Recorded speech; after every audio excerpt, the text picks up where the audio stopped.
జాగ్రత్తగా వినండి.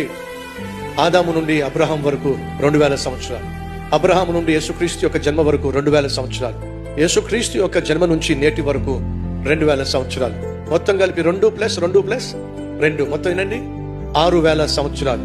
బైబిల్ సెలవిస్తుంది, పేతురు రాసిన పత్రిక 3వ అధ్యాయము మనం చదివినటువంటి 8వ వచనంలో ఏముంది?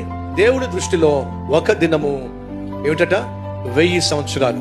ఇప్పుడు 6000 సంవత్సరాలు ఈక్వల్ టు దేవునికి దృష్టిలో ఎన్ని దినాలు చెప్పండి? 6 దినాలు.